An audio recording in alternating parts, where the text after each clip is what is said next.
from how to reduce symptoms to treatment options that can help with Dr. Samson Davis. Welcome back. Doc, you're back. Yes. Great to be back. Why is it we say the word allergies and immediately my nose starts itching?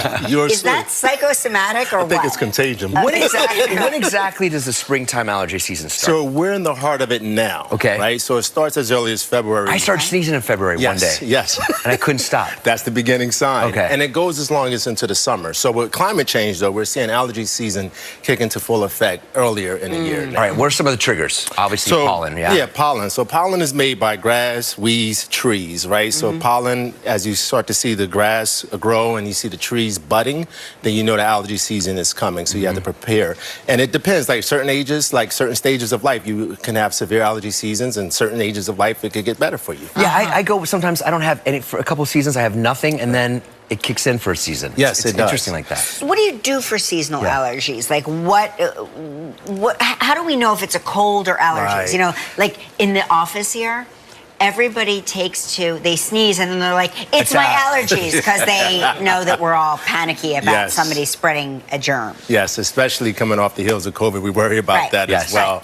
But as far as the, you know, it's allergies because of the symptoms you get. So you get the watery, itchy eyes. I usually start from the head and work my way down. So the watery, itchy eyes, you get the dark circles, the congestion, you know, you get the scratchy, itchy throats, the cough. You just feel miserable. Now, viral illnesses like colds and something that's like contagious that you can pass usually lasts a shorter period of time. As you know, allergy season waxes and wanes. It can go on for weeks and months at a time. Do allergies get worse with age? It depends. It depends. It depends on your immune system. So some people actually improve and they were bothered by pollen. Yeah. They get used to it. And they get used to it. Then depending on your immune system is a coin toss. So some people actually pick up things and all of a sudden dog dander or mold causes their allergies to be triggered. We used to live in Soho where none of us suffered from allergies. Because there's no trees down there. And then we moved to the Upper East Side and it truly, like all of us, suddenly discovered allergies. The park is right there. Yeah. And you can see the pollen-decorated cars. You know exactly. Yellow. when it's happening. Yeah. So what are the fastest ways to treat seasonal allergies? So I like, you know, the one thought is to remove yourself from the exposure. But with spring and summer, who doesn't want to be outdoors? Right. Come Of on. course. And then with your kids playing every activity that you know, you have to be out there. So oral antihistamines is key. You want to start with that. You can also use decongestants as well. There's nasal sprays. You got decongestant nasal sprays. You got steroid nasal sprays. You know, for severe cases, you want to carry an EpiPen, especially for your young little ones. You want to make sure you have EpiPen.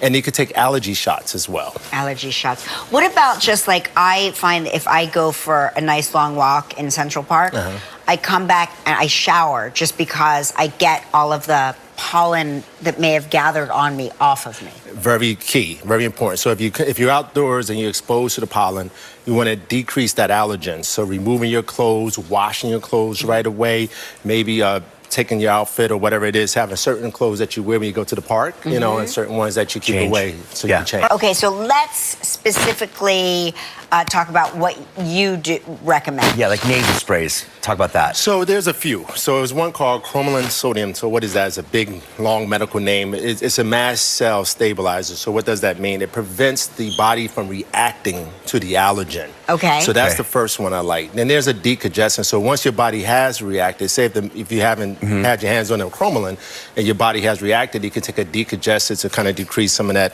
inflammation that's there. And you can also take a nasal steroid to decrease the inflammatory process. I never understand nasal sprays because they tell you to like squeeze it in, but then don't sniff. Yeah. But then you're just sitting there And it's dripping. with it dripping out of your nose. Is it really important to not sniff?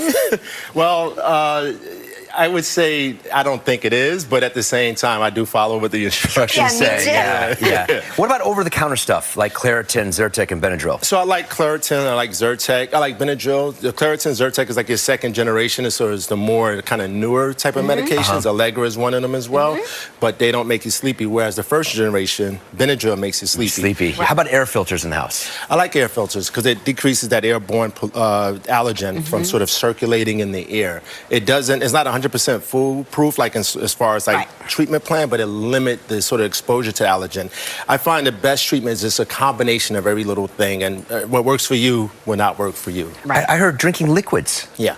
You recommend drinking liquids? I love liquids. Any liquids? Not any. Rosé? Yeah, I was to say the non-alcoholic rosé, right? All right. So water, juices, non-alcoholic beverages is very important. And also your warm beverages, broth, tea, soup, and then steam. Some people, if you go into the bathroom, you'll find that the steam helps to open up those nasal passages for you. Just unloading the dishwasher. Yes. Like the steam from that will really give you a That's the reason why I do the dishes. Yeah, that's that way. So once you have an allergic reaction, how many days, how long does it usually take to go away? So the allergic reaction depends. If it's a severe one, you obviously will go to the hospital. But if you're monitoring, that's why like sort of prevention is key. So if you know your son or daughter or if you yourself are susceptible, you start taking your medications early so you can prevent that kind of reaction. So you don't wait for it to like become a full-blown allergy attack. You're like, high pollen count today, let's take the watch the weather report so you won't be behind the situation. Yep. Thank you, Dr. Davis. Yes, Always great to have you. Great to have you here. For more information like this, visit our website.